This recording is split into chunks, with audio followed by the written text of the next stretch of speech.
सत्य पुरुष सतगुरु कबीर साहेब की जय।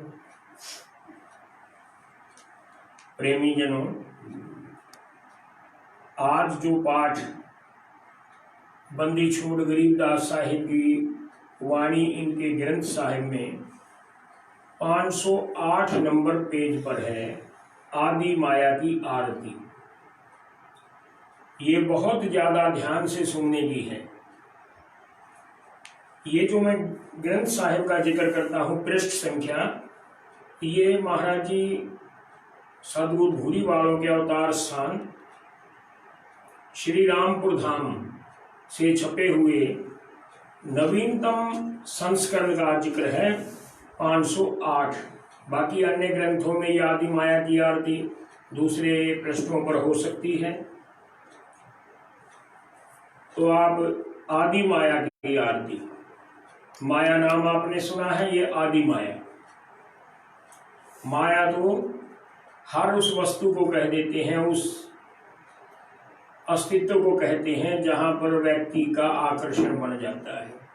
चाहे वो स्त्री हो, चाहे धन हो, चाहे रूप हो, बढ़िया गाड़ी हो, बढ़िया मकान हो, खाने पीने की चीज, परमात्मा के अलावा अन्य किसी भी वस्तु में जीव का आकर्षण जो है, तो वो वस्तु जो है माया का ही स्वरूप है। और वैसे भी ये समस्त जगत, तीनों लोक और त्रिदेव, ये सब माया के अधीन है। तो आओ, बात आदि माया की आरती की मैं कर रहा था। सदगुरु जी ने इशारों में खोल कर भी बताया है। अकेली वाणी सुनने से, पाठ सुनने से पूरी बात नहीं समझ आती है।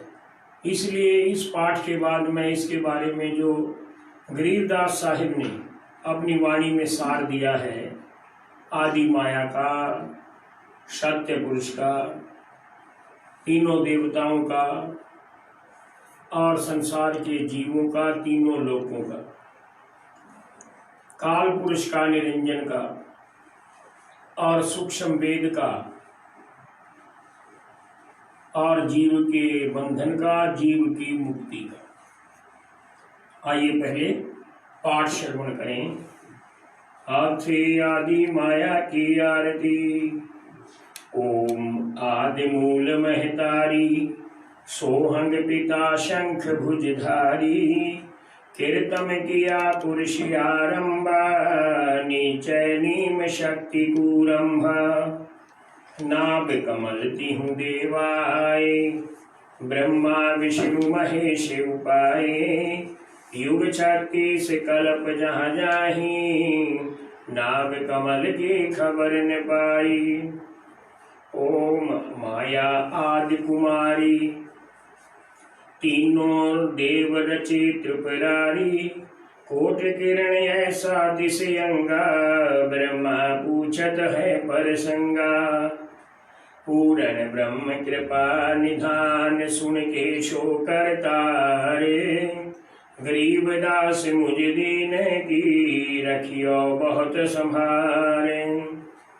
हे माता तुम आदि कुमारी, कौन पुरुष किसकी तू नारी, बोले माया आदि अनादम, माथे पुत्र का ज्ञान समादम, शंख कल्प युग बीते भाई, जा दिन की हम कथा सुनाई, पुरुष पुरातम साहेब सेवा, जाके कल्प भय तिहु देवा, ज्ञान ध्यान के पूरे पूता, या खोज चीन अवधूता, मेरे जूनी जन्म नहीं काया, मैं हूँ आदि पुरुष की माया, शब्द स्वरूपी रूप नवेला, हमरे हुक्म भय तिहु चेला, मैं माया महमंत अनादम, हम ही सिद्धि सिद्धि और साधम, अलख पुरुष अवनाशी योगी, आदि अनादम है रस भोगी,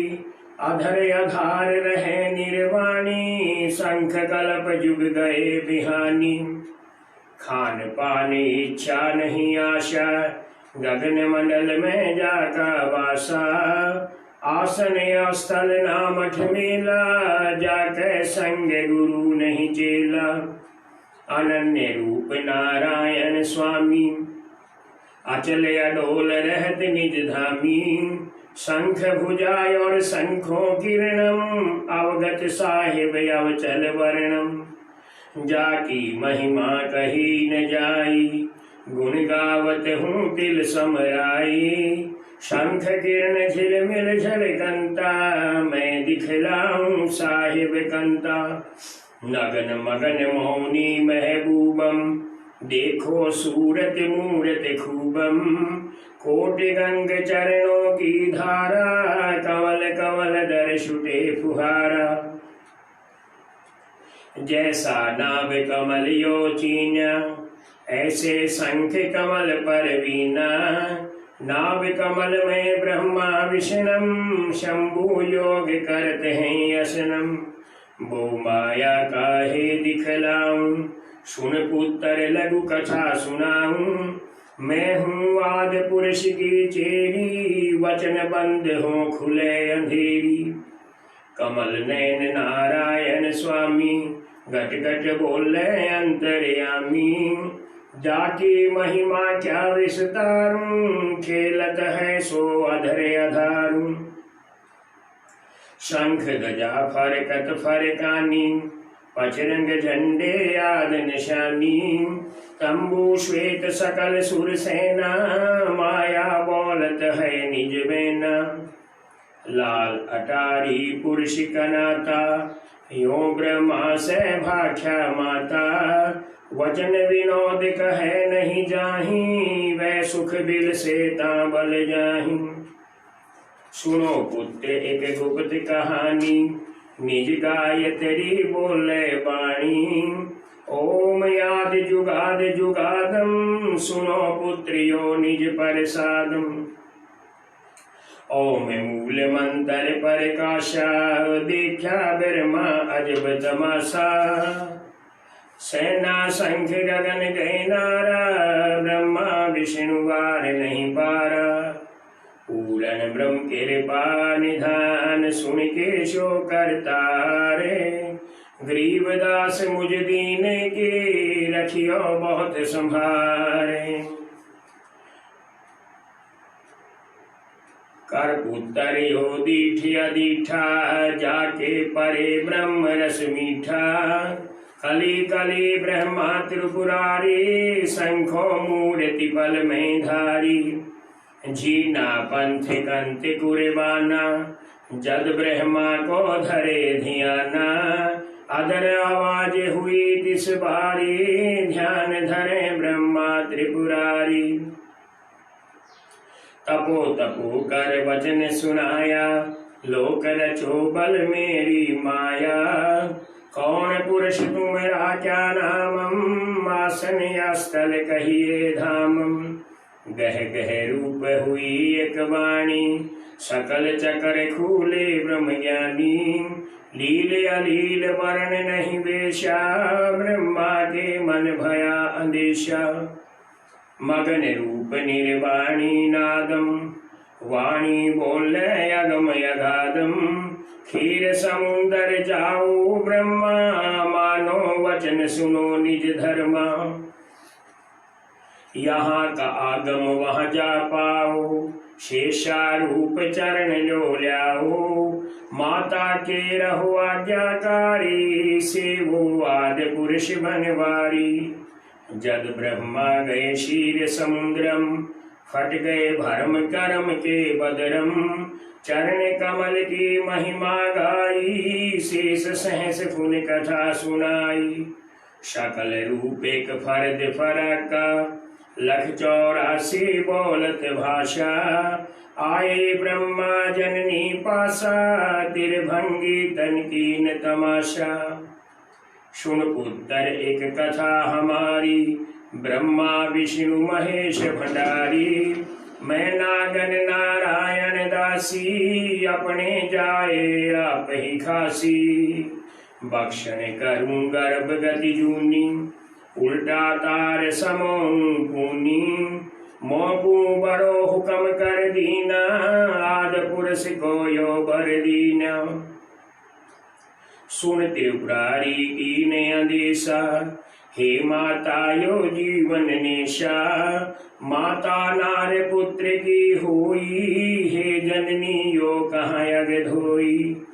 तिरभंगी है रूप हमारा, यो वाहन में तो विस्तारा। ब्रह्मा विष्णु ईश है बौरा, सावित्री लक्ष्मी भई गौरा। यो तिरभंगी रूप दिखाया, ब्रह्मा विष्णु ईश भर माया। ब्याह कर्म की त्रिपुरारी, शाखा लेत याद महितारी। ओम शब्द मांड एक मांडी, यो पर पंच किया एक रांडी। ऐसी कल्प करो अवधूता, माँ के खसम के माँ के पूता। बोले शिव शंकर सैलानी, सुन माता एक याद कहानी। शब्द आदर शब्द अंतम, शब्द मध्य मूल निज दंतम। शब्द मादर शब्द पितरम, शब्द पुत्र रचे हैं अदरम। हम चेला है शब्द स्वरूपा, काहे परे अंध ग्रह कूपा। पूर्ण ब्रह्म कृपा निधान, सुन के शो करतारे। गरीबदास मुझ दीन की, रखियो बहुत संभारे। यो भग भोग मथन महिमंता, या रस के हैं बड़े बड़े दंता। जो भोगे सो भग में आवे, सुन माता क्या ज्ञान सुनावे। बोले माता वचन विनोदम, सुन पुत्र एक ज्ञान समोधम। ऐसा मूल मंत्र गहराऊं, भग भोगत पद पद समाऊं। हे माता या साच कहानी, तुम हो आदि पुरुष की रानी। तुम माता वे पिता हमारे, भोगी जन्म कर्म सब हारे। सुन जननी यो संग विगूता, बैठत खसम निकसते पूता। कैसे मुनि जन संग रह करहीं, काल कर्म से देवा डरहीं। कर्म काल लागे नहीं, काल कर्म नहीं लागे छोटी। ओम गायत्री पढ़ पोथी, ऐसा बनज करूं नहीं माता।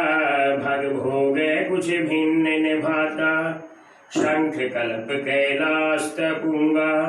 सुन माता मैं तो हे जपूंगा, हे माता यो वो विध भारा। कली कली पर रूप तुम्हारा, भग भोगे सो भग में आवे। जूनी जीव मोक्ष नहीं पावे, शिव शंकर यो ज्ञान सुनाया। शंख कल्प युग राखूं काया, जैसा आऊं तैसा जाऊं। सुन माता पद पद है समाऊं, रिझी याद पुरुष की माया। धन शंकर सैलानी राया, रचे खच्छ मच्छ कूरम्बा।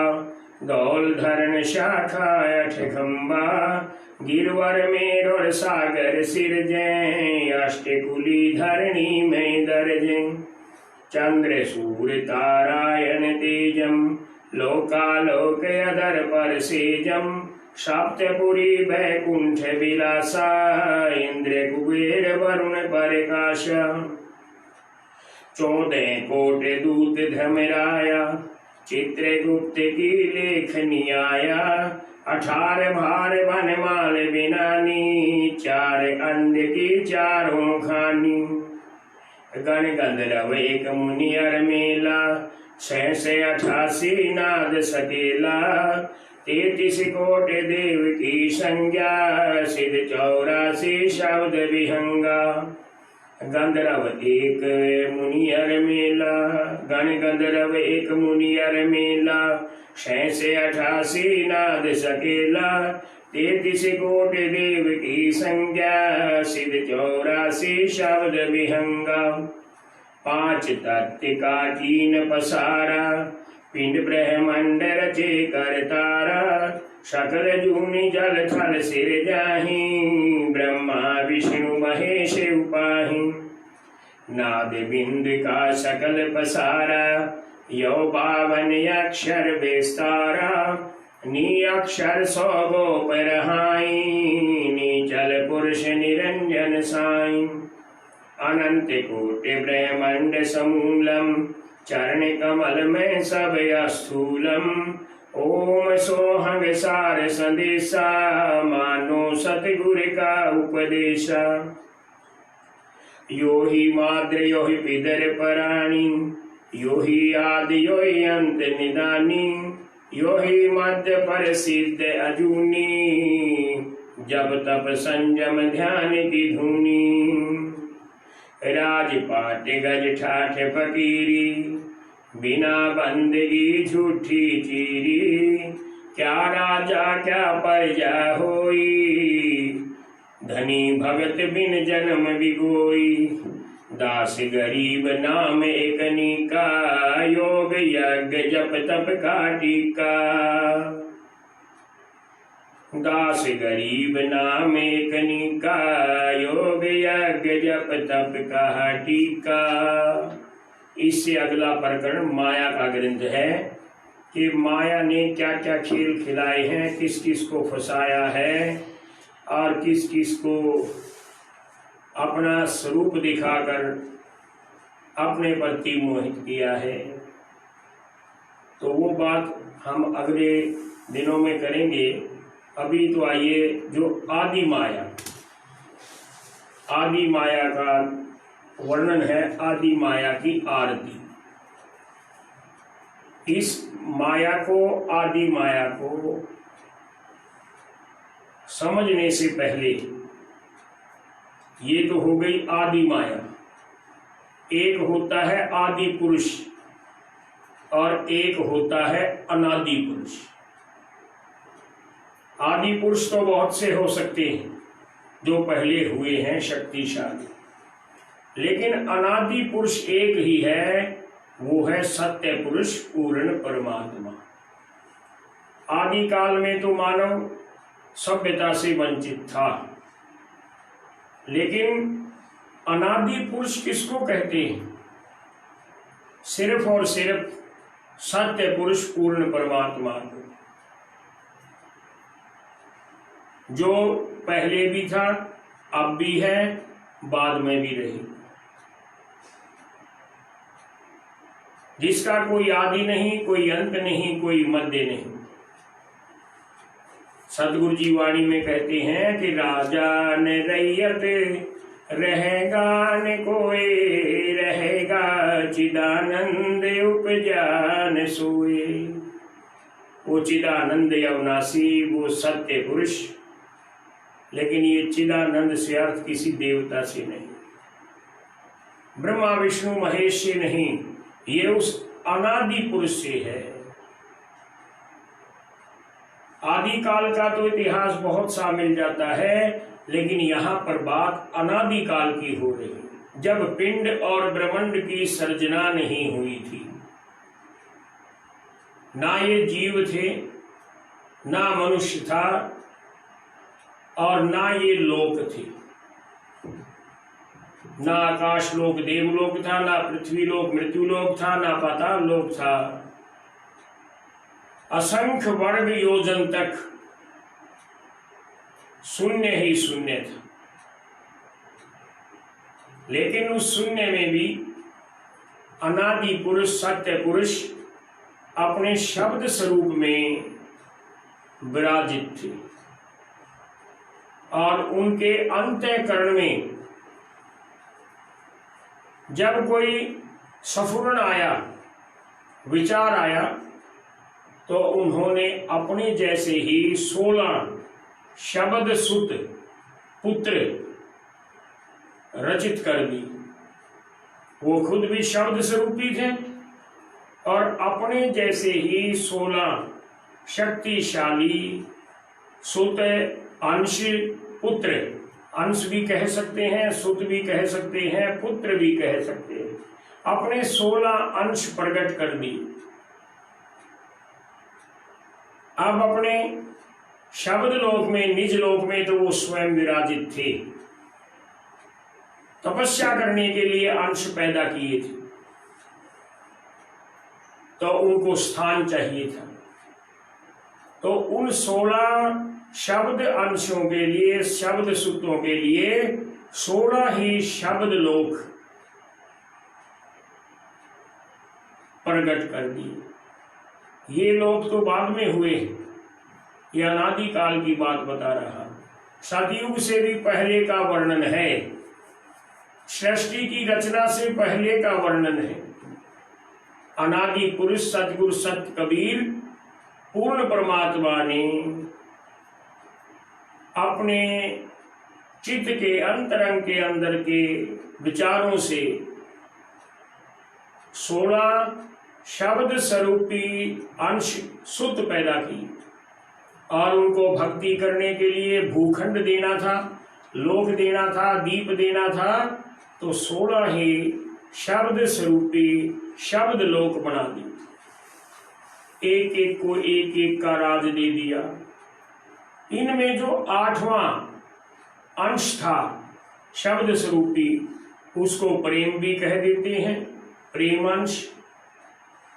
उसको निरंजन अंश भी कह देते हैं, और उसी को काल पुरुष अंश कहा गया। उस काल पुरुष ने, जैसे 16 के 16 अंशों ने सतगुरु सत्य पुरुष की, अनादि पुरुष की तपस्या की, लेकिन काल पुरुष अंश ने, निरंजन अंश ने बहुत ज्यादा घोर तपस्या की। सत्य पुरुष प्रसन्न हो गए, एक की बजाय 3 लोक का राज दे दिया, 2 लोक और दे दी, और साथ में जो सबसे बड़ी ताकत थी, सूक्ष्म वेद, जिससे जीव मुक्ति प्राप्त कर सके, वो उनको दे दिया।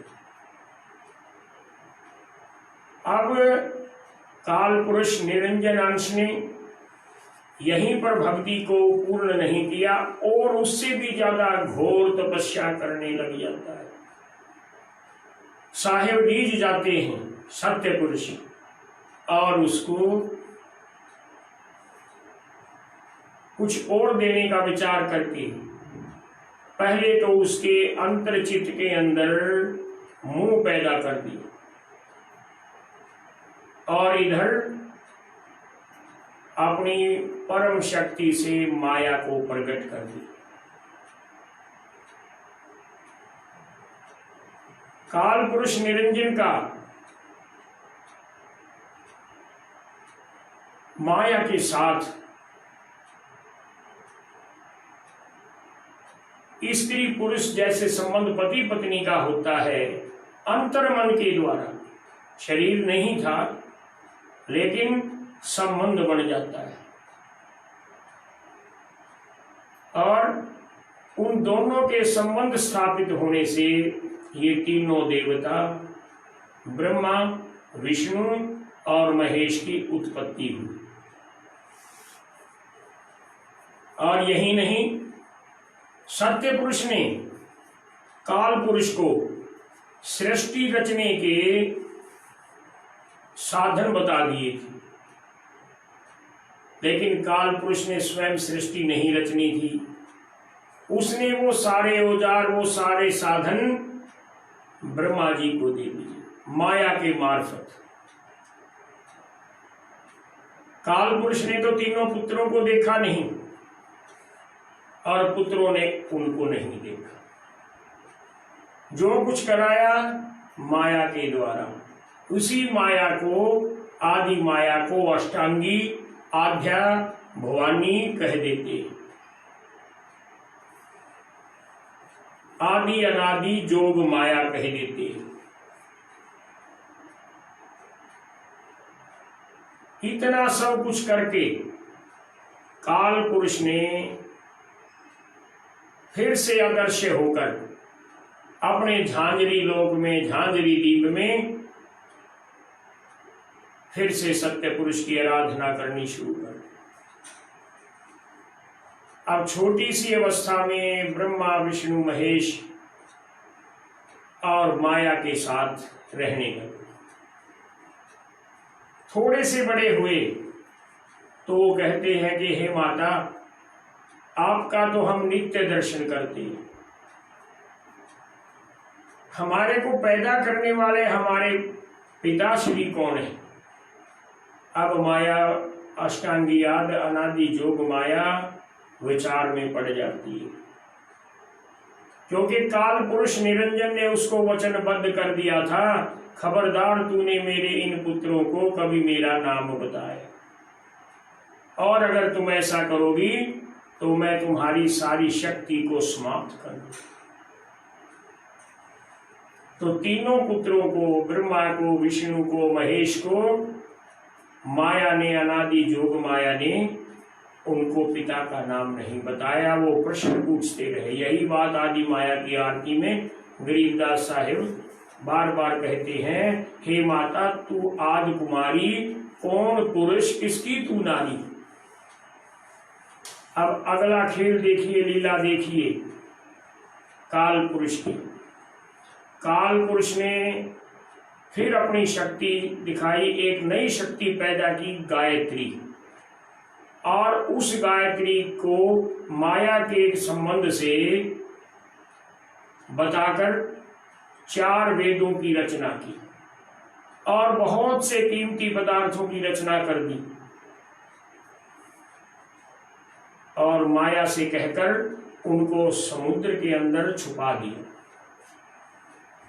अब माया के तीनों बच्चे, ये तीनों देवता बड़े होने लगे, सियाने होने लगे, तो उनको अपने जैसा किसी के साथ, स्त्री के साथ संबंध करने के लिए, ताकि आगे सृष्टि का निर्माण हो, तो माया ने गायत्री की मदद से 3 पुत्रियां,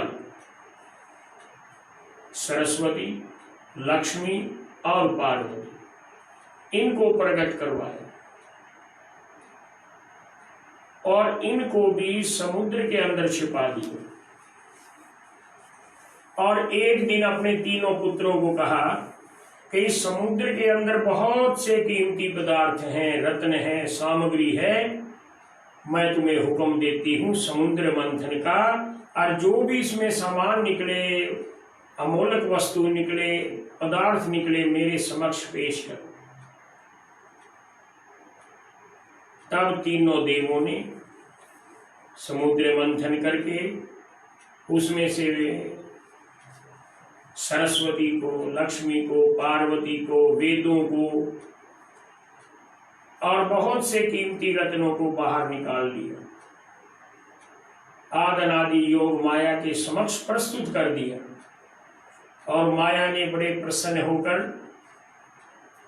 सावित्री ब्रह्मा जी को, लक्ष्मी विष्णु जी को, पार्वती शंकर जी को अर्पण कर दी, और 4 वेद जो थे वो ब्रह्मा जी को दे दिए।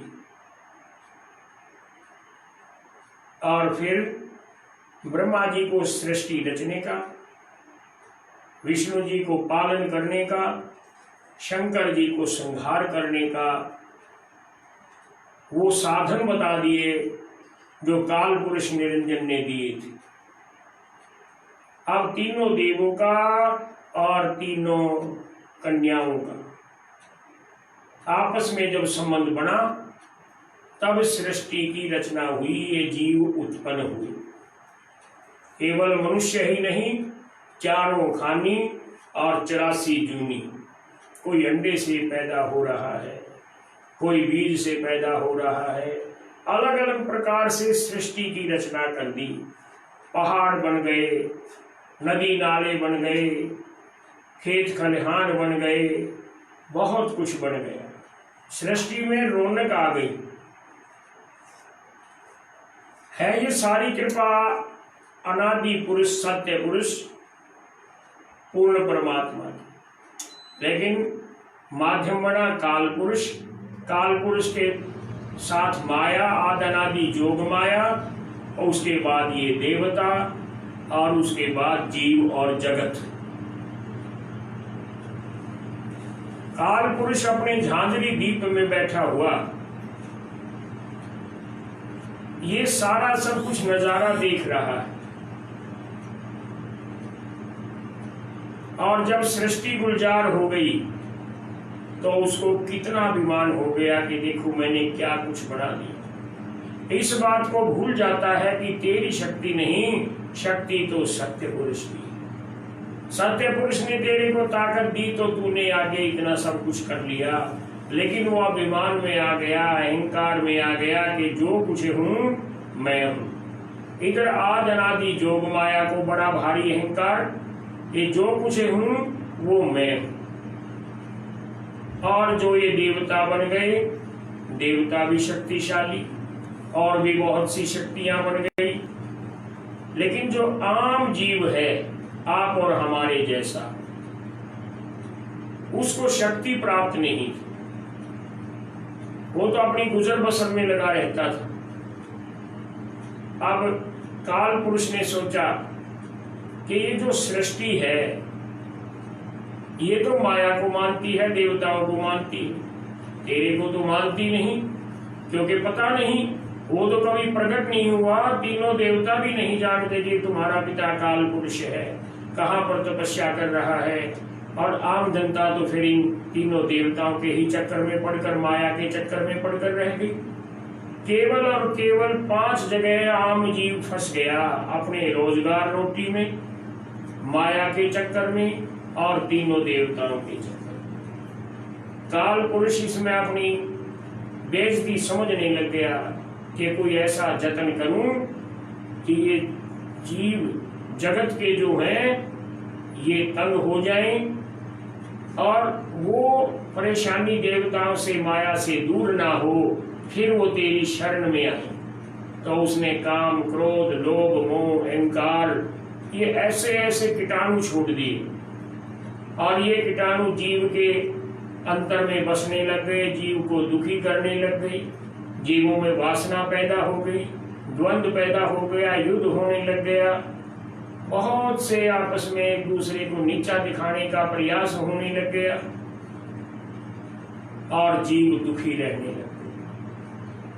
और अपने इन विकारों से मुक्ति के लिए, अपनी परेशानियों से बचने के लिए तीनों देवताओं की आराधना में लग गए, क्योंकि यही दिखते थे। आदि अनादि जोग माया तो प्रत्यक्ष नहीं, और ये तीनों देव उसी के अधीन और पूरा जगत उसके अधीन, लेकिन प्रत्यक्ष रूप में तीनों देव दिखते थे। धीरे धीरे 33 करोड़ देवता बन गए। 33 तो मुख्य देवता, 1-1 करोड़ का उनका परिवार, क्योंकि इन तीनों देवों से ही आगे देवताओं की उत्पत्ति हो गई।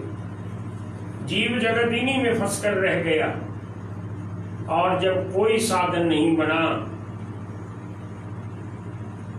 तो वो प्रार्थना करता है कि कोई इन विकारों से बचाए, बंधनों से छुड़ाए, हमारे को मुक्त करे। जो हमारा मालिक है, जगत का मालिक है, कुल का मालिक है, जगत का ईश है, वो हमारी रक्षा करे। अब जगत का ईश कौन है? ब्रह्मा नहीं है, विष्णु नहीं है, शंकर नहीं है, और अप्रत्यक्ष रूप से जो दृष्टि में नहीं आती माया, वो भी नहीं। ना वो काल पुरुष है जिसने ये रचना रच दी। प्रतिदिन बच्चे पैदा होना, मृत्यु को प्राप्त होना, ये सारी रचना जो है उसकी रची हुई है, और माया ने इसको अपने काबू में कर लिया है। तो जब काल पुरुष इतना आक्रामक हो गया कि जीवों को दुखी करने लग गया, जीवों को ना तो ये पता कि तुम दुखी क्यों हो, जीवों को ये नहीं पता कि इस दुख से तुम्हारी निवृत्ति कौन कराएगा, बड़े भारी असमंजस में। और जब जीव असमंजस में होता है, निर्णय नहीं कर पाता, तो उसकी आर्तनाद, अंदर की आवाज आती है कि हे मालिक, हे पूर्ण परमात्मा, जो भी सृष्टि का मालिक है वो रक्षा करे। अब आप माँ को पुकारोगे तो माँ आएगी, चाची नहीं आएगी। बाप को पुकारोगे तो ताऊ नहीं आएगा, बाप आएगा। आपने तो कुल के मालिक को पुकारा है भक्ति के द्वारा, और वो भक्ति संत बताते हैं, गुरु बताते हैं, तो वो आवाज तो कुल के मालिक को ही जाएगी, दूसरे के पास जाएगी ही नहीं। और उस मालिक को सोचना पड़ता है कि काल पुरुष से, इन देवताओं से, माया से जीव की समस्या दूर नहीं हो रही, काल पुरुष तो दुखी कर रहा है, तो इस काल पुरुष को रोकना होगा। तो सबसे पहले शब्द स्वरूपी सत्य पुरुष जिंदा साहिब के नाम से, जिंदा जोगी के नाम से काल पुरुष के पास गई। काल पुरुष अहंकारवश पहचान नहीं पाया कि तेरा मालिक आया है। अहंकार में आदमी अंधा हो जाता है। जब किसी का पराक्रम बढ़ जाए, बल बढ़ जाए, धन बढ़ जाए, विद्या बढ़ जाए, ज्ञान बढ़ जाए, तो अहंकार आना स्वाभाविक है। अहंकार में व्यक्ति अपने बुजुर्गों का, माता पिता का, गुरुजनों का, आदरणीयों का सत्कार करना भूल जाता है, क्योंकि अपने को ही ज्यादा वो आदरणीय मानता है। साधारण रूप से सत्य पुरुष ने एक संत के रूप में, दरवेश के रूप में जिंदा साहिब को, जिंदा जोगी को भेजा और प्रबोध देने की कोशिश की काल पुरुष को कि तू मान जा, जीवों को कष्ट मत। लेकिन काल पुरुष क्या कहता है कि जाओ जोगी घर, अपने घर चले जाओ, तुम जहां से आए हो, तुम कौन हो, मुझे शिक्षा मत दो, क्योंकि मेरे को तो पुरुष ने बहुत सारी ताकत दे रखी है। ये नहीं समझ पाया कि यही तो वो पुरुष है, यही वो अनादि पुरुष है, और युद्ध करने के लिए उसने अपना बहुत बड़ा रूप धारण कर लिया। अब साहिब सत्य पुरुष ने, जिंदा जोगी ने उससे भी कई गुना बड़ा रूप धारण करके और एक ही बार में उसको नीचे गिरा दिया, बेहोश कर दिया। जब उसकी तंद्रा दूर हुई, बेहोशी दूर हुई, तो समझ गया, उसने चरण पकड़ लिए कि आप जिस मकसद से आए हैं परमात्मा, कृपा करो, मुझे हुक्म दो। तो जोगी, जिंदा जोगी ज्ञानी साहिब ने उसको कहा कि जो कोई भगत मेरी भक्ति करेगा और सतलोक में आना चाहेगा मेरे धाम में, तो उसको रोकेगा, और जो नहीं आना चाहेंगे, तेरे अधीन रहेंगे, उनको भी तू तंग नहीं करेगा, क्योंकि ये सब मेरे अंश हैं। जगत के सब जीव मेरे अंश हैं। तू किसी को तंग नहीं करना चाहेगा, और कोई परम धाम सतलोक में मेरे पास आना चाहेगा, तू रोकेगा नहीं। उसने वचन दे दिया कि ऐसा ही होगा। काफी समय तक वो जीवों को तंग नहीं करता रहा। अब सतयुग के अंदर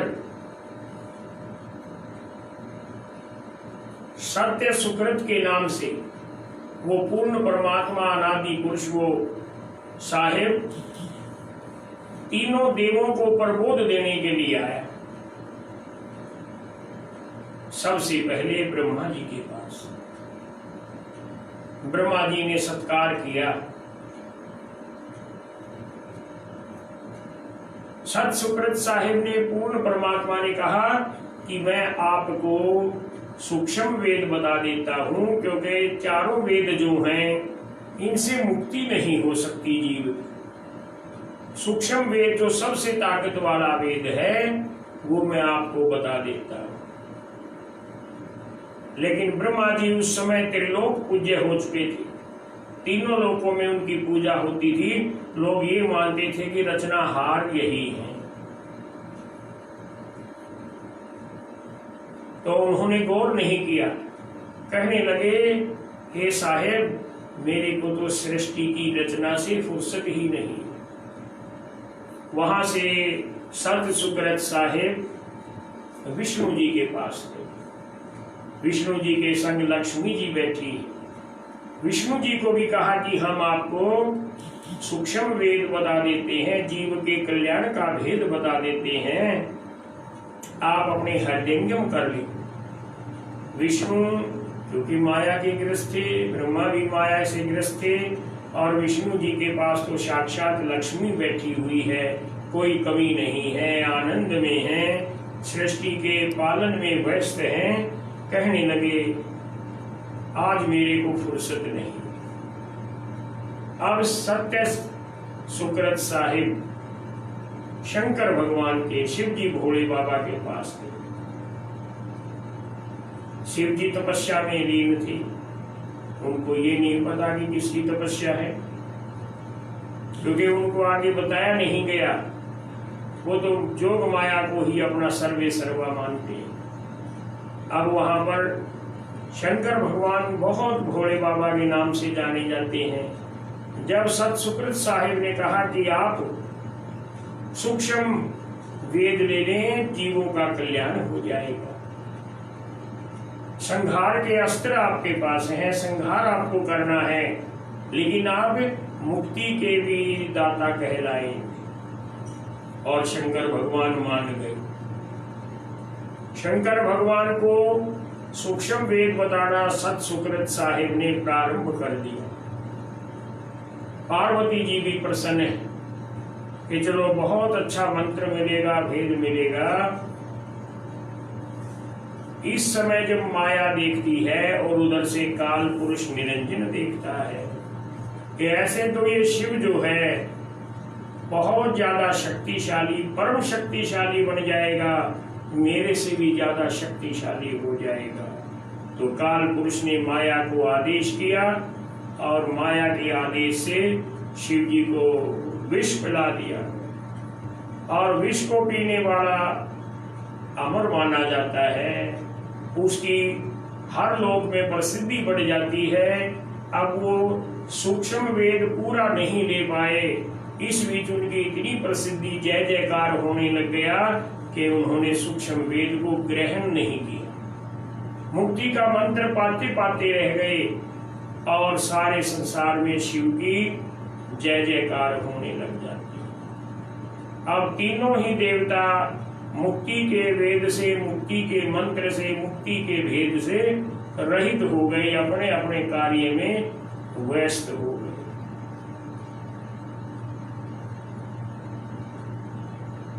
काल पुरुष निरंजन दुखी करने लग गया। इनके पास भेद नहीं, त्रिदेव के पास। अब सतयुग के बाद द्वापर है, त्रेता है, कलयुग है, ये बहुत से युग आते गए और आज हम कलयुग में। कबीर, सतगुरु कबीर साहेब मुनिंद्र के नाम से,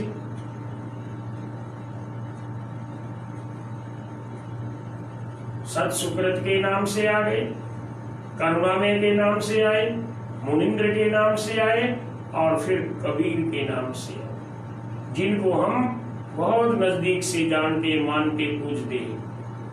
ये कबीर साहिब तो कलयुग में काशी में प्रकट हुए और उनका स्वरूप गरीबदास साहिब अवतार के रूप में छुड़ानी धाम में प्रकट हुए। आज आप छुड़ानी धाम से वाणी श्रवण कर रहे हैं, ये तार कहाँ से जुड़े हुए?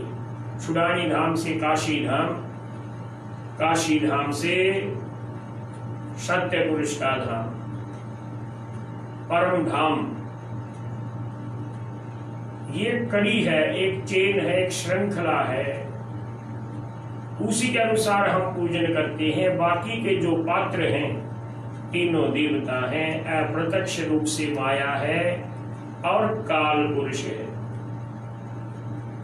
ये सभी अपने अपने जगह पर स्थिर हैं, कल्याण नहीं कर सकते। इसलिए नाम जपना है तो सत्य पुरुष का नाम जपना है, क्योंकि काल पुरुष ने तो आगे रचना रचवा दी माया के जब मार्फत। माया ने बहुत सी सृष्टि को रचने के साज दे दिए, लेकिन असल ताकत, असल मूल मालिक, कुल मालिक वो हमारे साहिब सत्य पुरुष है। जिनको हम कबीर साहिब के नाम से रूप में और गरीबदास साहिब के नाम रूप से जानते हैं, पूजते हैं। आप ये पूजा, ये भक्ति करते रहें, आपका निश्चित ही कल्याण होगा। इन्हीं शब्दों के साथ बाकी की जो कथा है, अलग अलग युगों में सतगुरु कबीर साहिब ने किस नाम से आकर किस किस का स्वयं कल्याण किया, और वर्तमान में तो उनका नाम कल्याण कर रहा है। वो जो सूक्ष्म वेद है, देवताओं ने नहीं लिया, और कबीर साहिब के पास, सत्य सुकृत साहिब के पास, मुनिंद्र साहिब के पास, करुणामय साहिब के पास और स्वयं पूर्ण परमात्मा के पास तो है ही, लेकिन उन्होंने संतों में दे दिया, अपने अंशों में दे दिया इस कलयुग में आकर, ताकि जीव जो है उसको उनके माध्यम से मानकर भक्ति कर सके और कल्याण को प्राप्त कर सके। बोलिए बंदीशूर महाराज की जय। सात साहेब।